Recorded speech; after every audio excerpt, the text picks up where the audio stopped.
Good morning po sa inyong lahat and welcome to the Minor Basilica of Our Lady of the Rosary of Manaoag. Good morning, We gather Father. as one family in the name of the Father and of the Son and of the Holy Spirit. Amen. Sagot po kayo ng malakas ha. Grace to you and peace from God our Father and the Lord Jesus Christ. And with your spirit. So to prepare ourselves to celebrate the Holy Eucharist, let us first call to mind our sins, be sorry for them, and ask the Lord for pardon and strength. Sabay-sabay po tayo. I confess to Almighty God and to you, my brothers and sisters, that I have greatly sinned in my thoughts and in my words, in what I have done and in what I have failed to do. Through my fault, through my most grievous fault. Therefore I ask Blessed Mary, ever Virgin, all the angels and the saints, and you, my brothers and sisters, to pray for me to the Lord our God. And may Almighty God have mercy on us, forgive us our sins, and bring us to everlasting life. Amen. Lord, have mercy. Lord, have mercy. Christ, have mercy. Christ, have mercy. Lord, have mercy. Lord, have mercy. Glory to God in the highest, and on earth peace to people of good will. We praise you, we bless you, we adore you, we glorify you. We give thanks for your great glory, Lord God, heavenly King, O God, Almighty Father. Lord Jesus Christ, only begotten Son, Lord God, Lamb of God, Son of the Father. You take away the sins of the world, have mercy on us. You take away the sins of the world, receive our prayer. You are seated at the right hand of the Father, have mercy on us. For you alone are the Holy One, you alone are the Lord. You alone are the Most High Jesus Christ, in the Holy Spirit, in the glory of God the Father.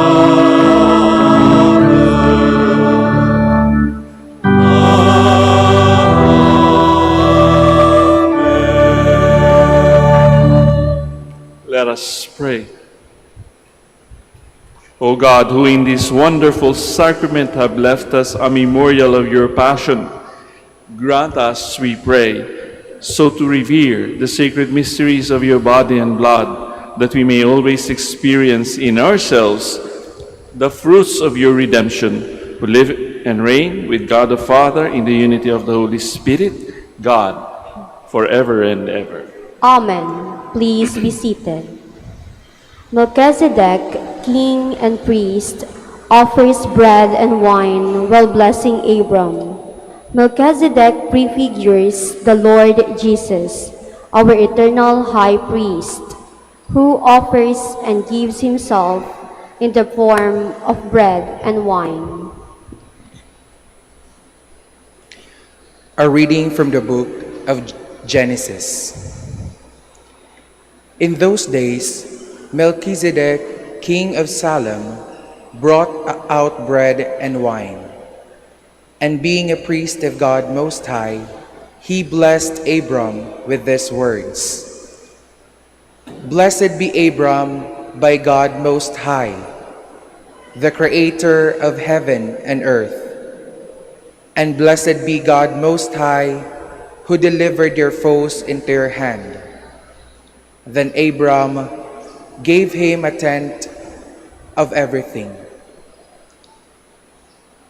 The word of the Lord. Thanks be to God.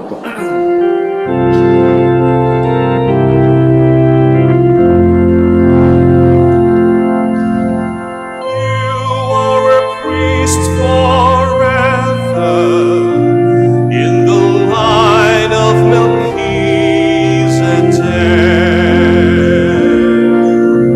You are a priest forever in the line of Melchizedek.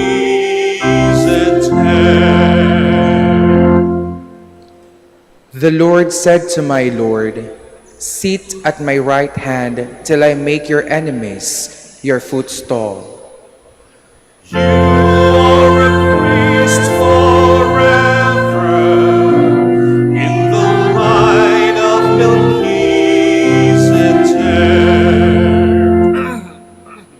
The scepter of your power the Lord will stretch forth from Zion, ruling the midst of your enemies. You are a priest forever in the line of Melchizedek. Yours is princely power in the day of your birth, in holy splendor. Before the day star, like the dew, I have begotten you. You are a priest forever in the line of Melchizedek. The Lord has sworn, and he will not repent. You are a priest forever, according to the order of Melchizedek. You are a priest forever in the line of Melchizedek.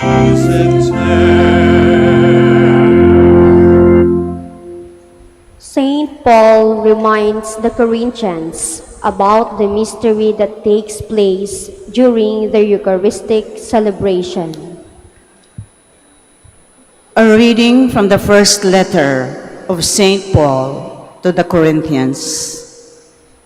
Brothers and sisters, I received from the Lord what I also handed on to you, that the Lord Jesus, on the night he was handed over, took bread, and after he had given thanks, broke it and said, "This is my body that is for you.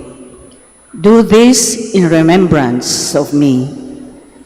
In the same way also, the cup after supper, saying, "This cup is the new covenant in my blood.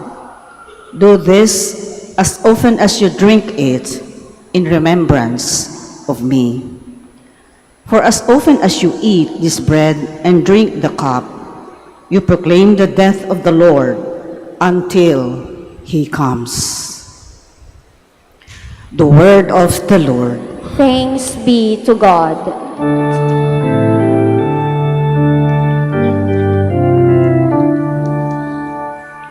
Lo, the angels' food is given to the pilgrim who has driven. See, children spread from heaven, which hot dogs may not be spent. True, the ancient times fulfilling, Isaac crown a victim willing, as the lamb's lifeblood spilling, manna to the Father sent.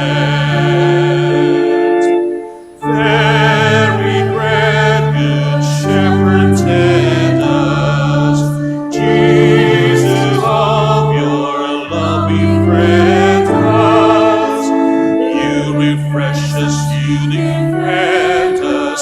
Your eternal goodness send us in the land of life to see.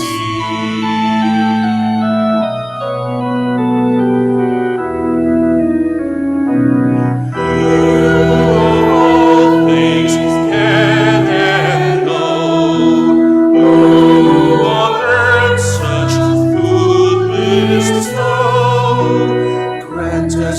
with your saints the long rest, where the heavenly vistas show, fellow years and cares to be. Amen. Alleluia.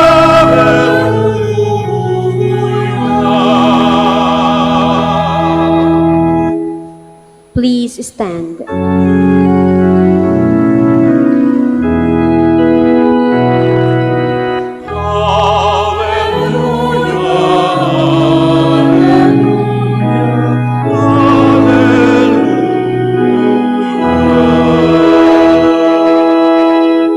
I am the living bread that came down from heaven, says the Lord. Whoever eats this bread will live forever.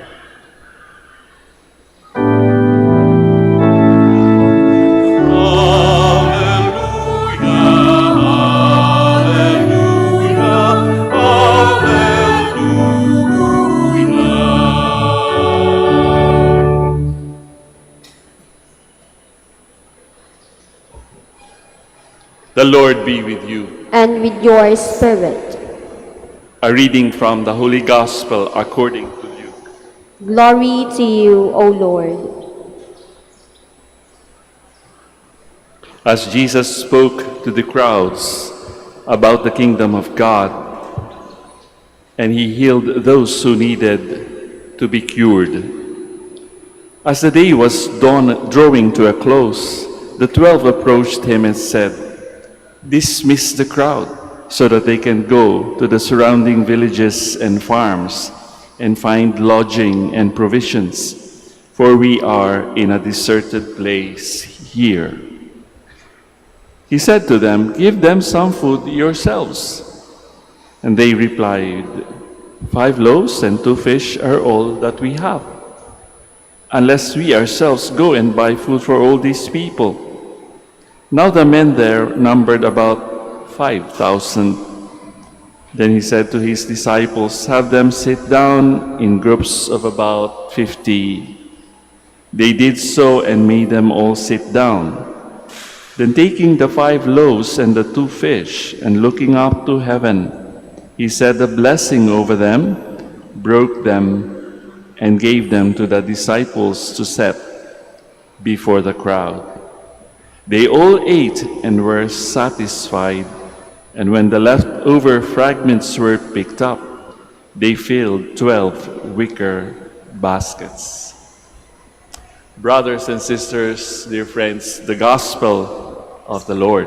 Praise to you, Lord Jesus Christ. Please be seated. Palagay ko po, alam na alam natin tayong mga Pilipino ay mahilig kumain. Hindi ko alam kung nagpa-practice pa po kayo sa inyong family, sa inyong mga pamilya, o kayo ay kumakain parang sama-sama. There was a time in our family, malaki ho yung pamilya namin kasi pinsan ko po ay nag-aral sa Manila. At sabay-sabay kaming kumakain. At nung ako'y nagtatrabaho na, ang hirap pong kumain kapag ikaw ay nag-iisa, di ba? Dadating ka sa bahay, malamig na yung pagkain, wala pa po noong yung nag-iinit ng pagkain. So all of us gather at minsan nga, hindi maganda yung pakiramdam ko, sinisipon ako, inuubo ako, sasabihin nung nanay ko sa nung tiya ko na nagluluto, "O ayan, may bulalo tayo." Sumipsip ka na o uminom ka ng kumain ka ng bulalo, yung sopas niyan, magpapatanggal ng ng mga sipon mo at saka ng mga sakit ng ulo mo o kung ano man ang nararamdaman mo. Bulalo yan, kumain ka. So in other words, we bring everything to the table. Kahit yung masaya, kahit yung malungkot, kahit yung mga hindi maiging pakiramdam, sama-sama yan kapag tayo'y kumakain, nagkikwentuhan. Parang ganito rin sa ating ginagawang misa. Makikita nyo may hapagkainan. Pero hindi tayo nagkikwentuhan. Bakit? Sapagkat dinadala natin lahat ng mga nangyayari sa ating buhay at kinakausap natin ang Panginoon. Hindi po ba? Tayo na andito to partake of the Holy Eucharist mamaya sa komunyon, sa pakinabang. At tayo ay marami tayong inaatupag at iniisip sa ating buhay. And that is the conversation that we are making every time we come to Mass. Kapag ka nagmimisa tayo, hindi tayo nakikipagchismisan sa mga tao sa ating paligid. Di naman natin sila kakilala, hindi po ba? And that is what the Lord is doing to us every time we come to the Holy Eucharist. Kung masaya tayo, kikwento natin yan sa form of a prayer or dalangin o mga panalangin. Kung tayo ay heartbroken, kung tayo ay merong inaalala, kung tayo ay very anxious, we worry about so many things, dala natin yan. Hindi natin pwedeng i-avoid yan. We want to be as close to Jesus as we could be. Di ba sabi nga ni St. Paul, it is no longer I that live, but it is Christ that lives in me. Kapag tayo tumatanggap ng pakinabang sa ating dila o di kaya sa ating mga kamay at isinubo natin ang Panginoon, then we become what we eat. Hindi natin pwedeng ma-explain, Father, paano ba nangyayari yung tinatawag ng mga theologians na transubstantiation? Kapirasong tinapay lamang po yan at saka alak. Paano siya magiging tinapay at katawan ng Panginoon, katawan at dugo ng Panginoon? Mahirap po. It is always a mystery. And yet, in our heart of hearts, alam natin na ang ating tinatanggap ay ang Panginoong Hesus mismo. The Jesus that was born in Bethlehem, the Jesus who lived for 3 years doing His ministry, curing the sick, feeding the hungry. It is the same Jesus who died on the cross for you, for me. It is the same Jesus who rose from the dead.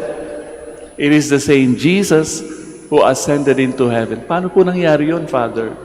Hindi ko mai-explain sa inyo. Ang inyong pananampalataya ang magsasabi ng tamang sagot. Mararamdaman po ninyo yan mamaya. Actually, dinatanggap na natin nung tayo nakikinig sa mga binasa nating scripture passages from the Bible. Yung tatanggapin natin communion mamaya, makikita natin, it's a small bread. Pero nagko-contain yun ng reality of the divine presence na tinatawag. Si Jesus ba yan talaga? Kapag kinain natin ang Panginoon, di ba parang yung tabernakulo, each and every one of us here become living tabernacles. Kaya nga kung ano yung kinain natin, dapat ipakita rin natin at dapat isalamin na tayo nga ay nakatanggap ng Panginoon. Me, you, and everyone become so close. God is within me. God is in me. I am also one with God. May mga consequences po yun. Kasi kung minsan tayo kumakain, wala lang. Lulunukin lang natin. Magbaburp tayo. Sasabihin natin salamat sa Diyos. Pero sometimes hindi, di ba? Kain lang tayo ng kain ng kung ano-ano, parang snacks, parang junk food, parang mani. Pero hindi. Kapag tayo nagko-communion, tayo tumatanggap ng pakinabang, sana ma-realize natin kung ano yung ating tinatanggap. It might be a small wafer, a small piece of bread. And you know how much that could transform us. Pwede niya tayong baguhin. Mararamdaman po ninyo yun mamaya. Basta maging aware lamang tayo at i-focus natin ang ating buong pag-iisip, ang ating buong pagkatao. Tinatanggap ko nga ang Panginoon. Di ba? So, pagsikapan po nating isipin ng mabuti, ng malalim, kung gaano kaigting ang pakikitungo natin sa Panginoong Hesus sa ating pagtanggap ng communion mamaya. Lord, di ba sinasabi natin before communion, Lord, I am not worthy that you should enter under my roof, but only say the word and I shall be healed. Kaya nga kung tayo may nararamdaman ngayon, tayo humihingi ng lunas at pagod na tayo sa pag-aantay na dumating ang ginhawa. O di kaya heartbroken tayo. Kulang na lang talaga sumabog ang ating puso sa mga alalahanin natin sa buhay. We're waiting for that break. Maybe it will come today. Sana nga sa pagtanggap natin ng komunyon mamaya ay mabatid natin na ang Panginoon talaga ay naandito. Hindi tayo pinapabayaan. Anytime that we need the Lord, sometimes nga kahit hindi tayo pumunta sa simbahan maisip lamang natin siya, o nga tinanggap ko nga pala ang Panginoon kanina. You are in my heart. You are in my whole being. So what is stopping me from becoming another Christ for another person? Kasi kuminsan, di ba, yung mga inaatupag lamang natin sa ating buhay ang kuminsan focus natin. But the Lord wants us to get out of ourselves. Kasi ang consequence ng Eucharist kapag ating tinanggap, it is for sharing. Kagaya nga ng nangyaring milagro doon sa ating binasang Ebanghelyo. 2 tinapay, 5 piraso ng isda, nagkaroon ng milagro. 5,000 po ang pinakain noon. Hindi nagkulang, ang dami pang labis. And that is the miracle of the Eucharist also in our lives. Kung ano yung tinatanggap natin, Panginoon ang ating tinatanggap, ibabahagi natin ang Panginoon sa mga taong minamahal natin, sa mga taong mas nangangailangan ng presensya ng Panginoon. So sana po ay mabatid natin yan, maitanim natin sa ating isipan at sa ating puso. Hindi lamang tinapay ang ating tinatanggap sa komunyon, ang Panginoong Hesus mismo ang ating tinatanggap at ang magpapayaman sa ating lahat. We now stand to profess our faith. Sabay-sabay po tayo at ating lakasan I believe in one God, the Father Almighty, maker of heaven and earth, of all things, visible and invisible. I believe in one Lord Jesus Christ, the only begotten Son of God, born of the Father before all ages, God from God, light from light, true God from true God, begotten, not made, consubstantial with the Father. Through him all things were made. For us men and for our salvation, he came down from heaven, and by the Holy Spirit was incarnate of the Virgin Mary and became man. For our sake, he was crucified under Pontius Pilate. He suffered death and was buried, and rose again on the third day in accordance with the Scriptures. He ascended into heaven and is seated at the right hand of the Father. He will come again in glory to judge the living and the dead, and his kingdom will have no end. I believe in the Holy Spirit, the Lord, the giver of life, who proceeds from the Father and the Son, who with the Father and the Son is adored and glorified, who has spoken through the prophets. I believe in one holy, Catholic, and Apostolic Church. I confess one baptism for the forgiveness of sins, and I look forward to the resurrection of the dead and the life of the world to come. Amen.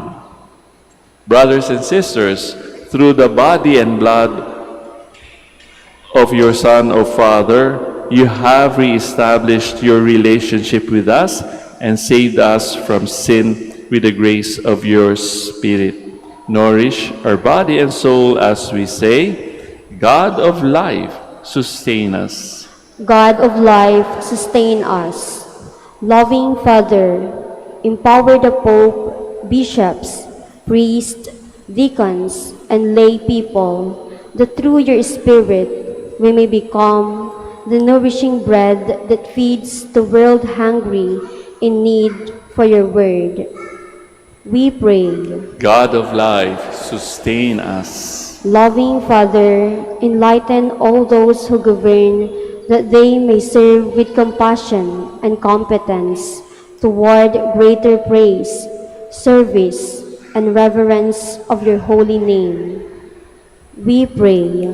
God of life, sustain us. Loving Father, may our Eucharistic meal inspire in us love that seeks the salvation of others, communion that desires reconciliation and unity, and joy that anticipates presence in the heavenly banquet.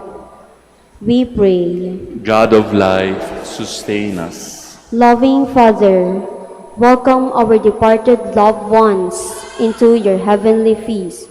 May their bereaved families find peace and consolation in your promise. We pray. God of life, sustain us. Let us pray for the urgent concerns of our community and our personal intentions.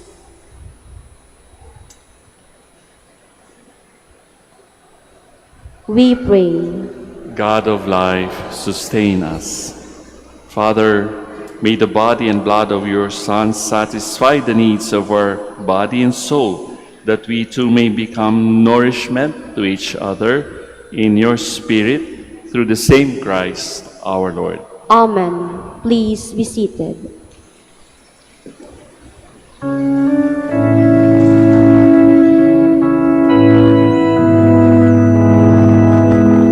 handog namin sa iyo, Ama, ang tinapay at kalangnain mo. Handog nagbayang bukas, sumasapat ng bawat sa'yo.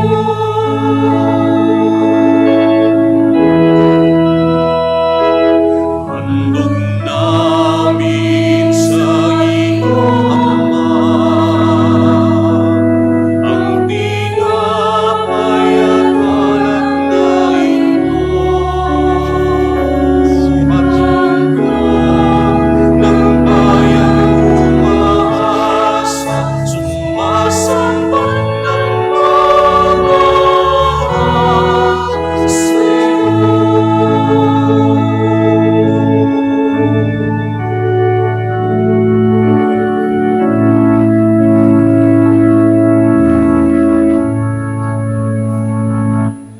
Please stand.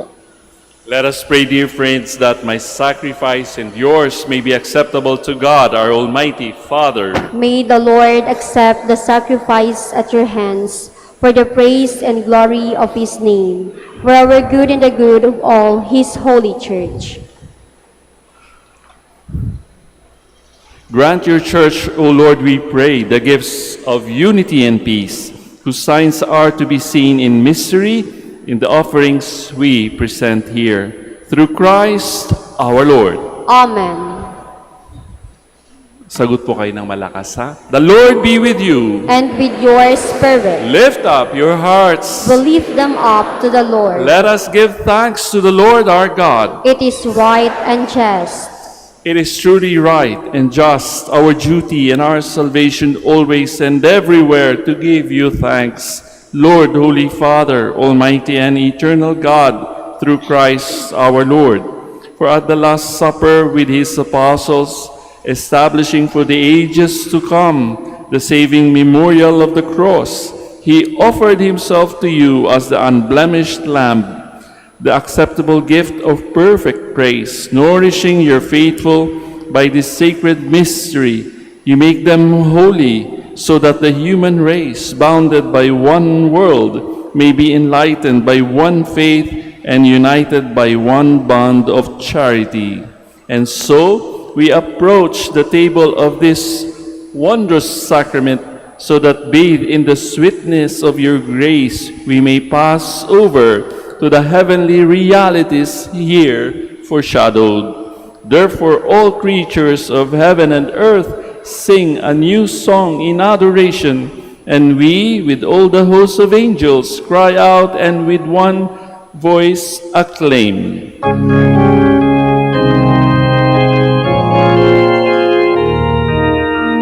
Santo, Santo,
You are indeed holy, O Lord, the fount of all holiness. Make holy, therefore, these gifts, we pray, by sending down your Spirit upon them like the dewfall, so that they may become for us the body and blood of our Lord Jesus Christ. At the time he was betrayed and entered willingly into his passion, he took bread and giving thanks, broke it, gave it to his disciples, saying, "Take this, all of you, and eat of it, for this is my body, which will be given up for you."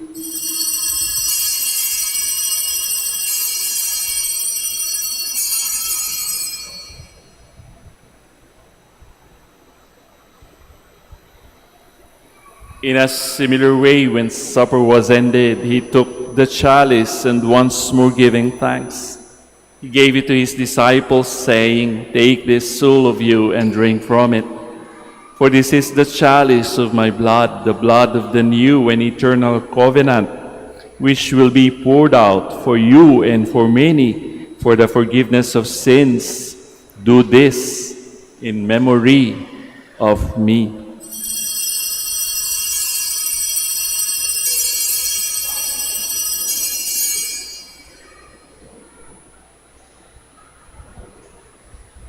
The mystery of faith. Sa krus mo at pagkabuhay, kami natubos mo tunay. Lupang Jesus, naming mahal, iligtas mo kaming tanan, ngayon at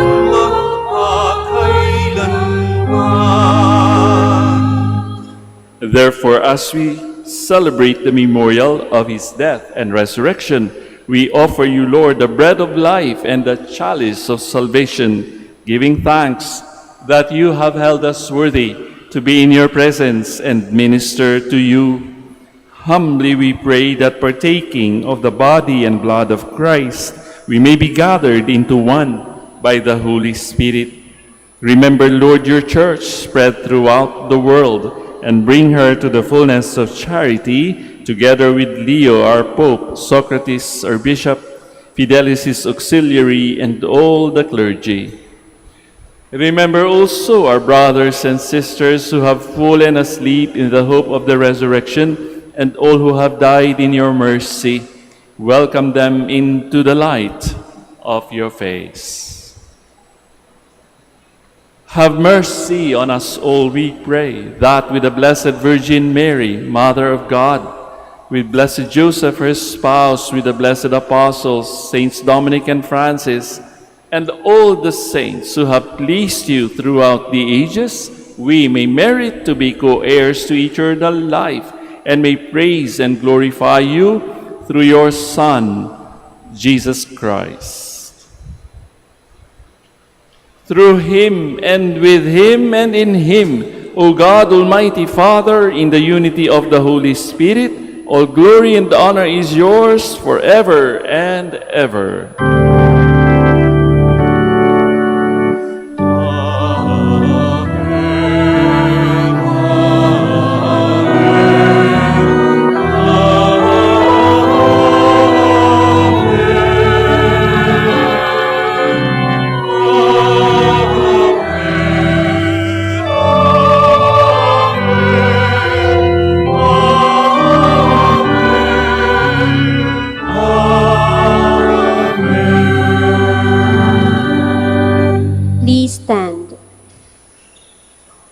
At the Savior's command and formed by divine teaching, we now dare to pray.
Deliver us, Lord, we pray, from every evil.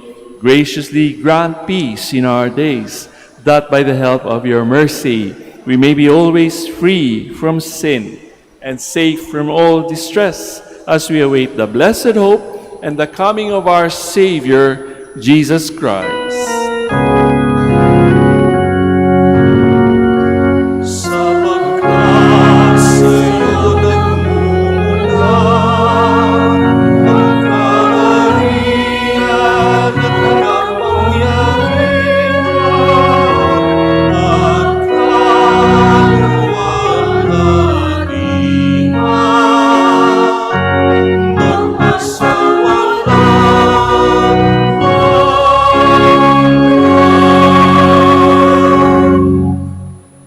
Lord Jesus Christ, who said to your apostles, "Peace I leave you, my peace I give you," look not on our sins, but on the faith of your church, and graciously grant her peace and unity in accordance with your will, who live and reign forever and ever. Amen. The peace of the Lord be with you always. And with your spirit. We now offer to one another Christ's sign of peace. Sa inyo pong lahat, peace be with you.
Please kneel.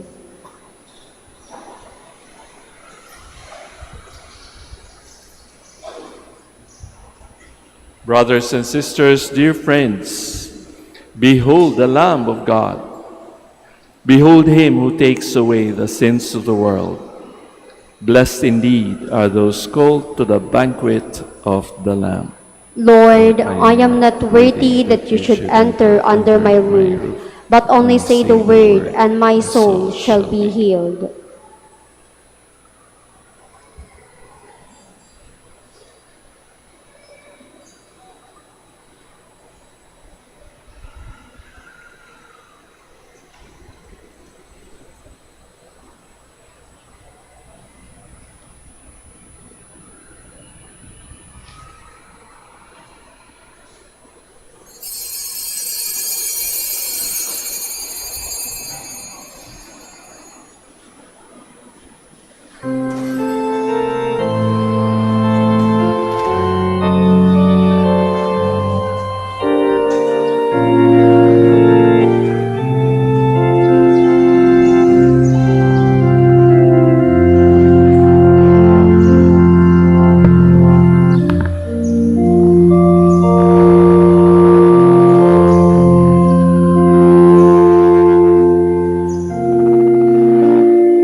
Please stand.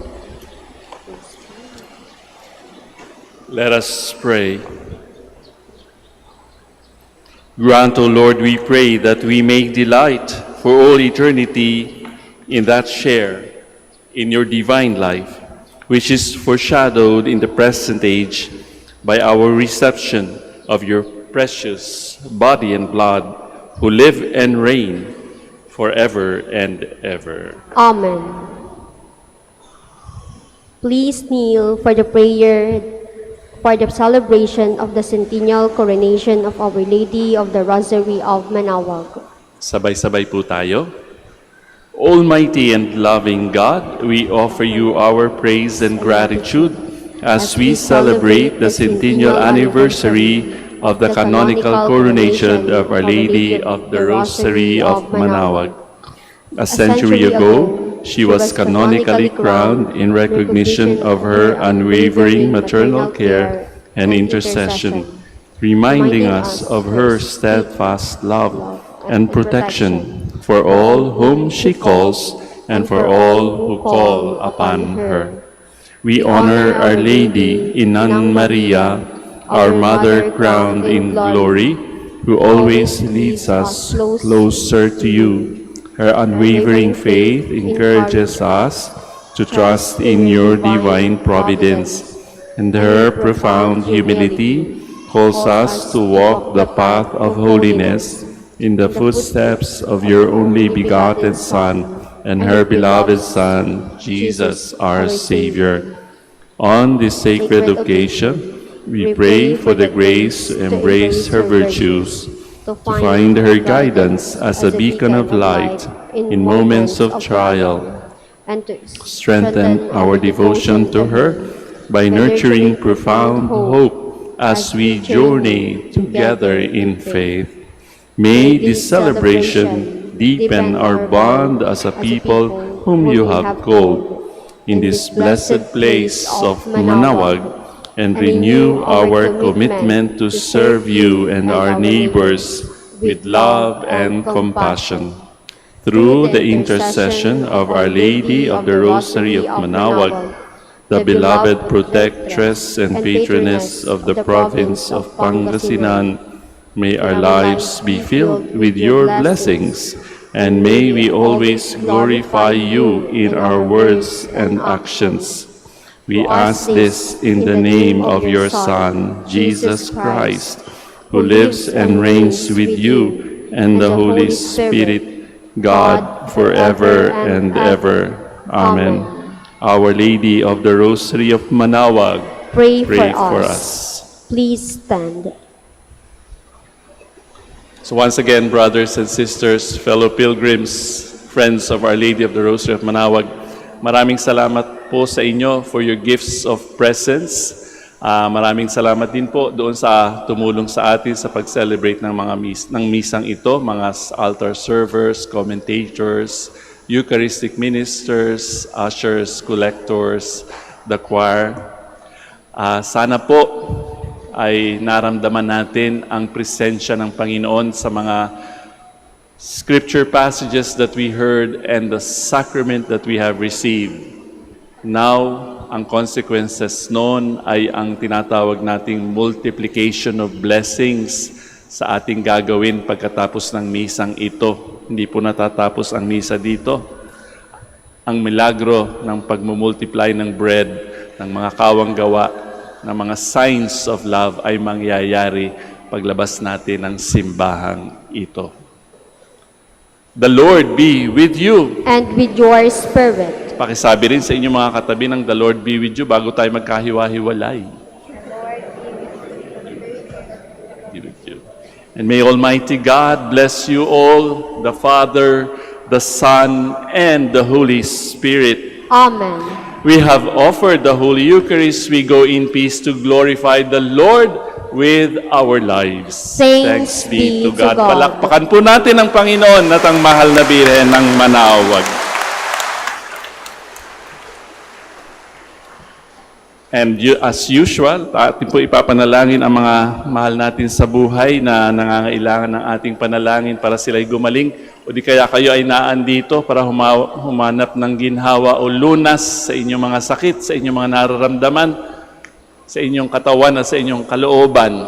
So may I invite you to put your right hand over your heart as we pray. God, our Almighty Father, by your blessing you give us strength in our frailty. Turn with kindness toward our sick brothers and sisters and free them from all illness and restore them to good health through the powerful intercession of Our Lady of the Rosary of Manaoag, so that in the sure knowledge of your goodness they will again gratefully bless your holy name. And we ask this through Christ our Lord. Amen. Bless na rin po natin ang inyong mga rosaryo, mga religious articles, in memory of the mysteries of the life, death, and resurrection of our Lord Jesus Christ, and to the honor and glory of the Blessed Virgin Mary, Our Lady of the Rosary of Manaoag, may these rosaries, images, candles, and other religious articles be blessed. And for those who will use them, kayo po yun, be made holy too. In the name of the Father, and of the Son, and of the Holy Spirit. Amen.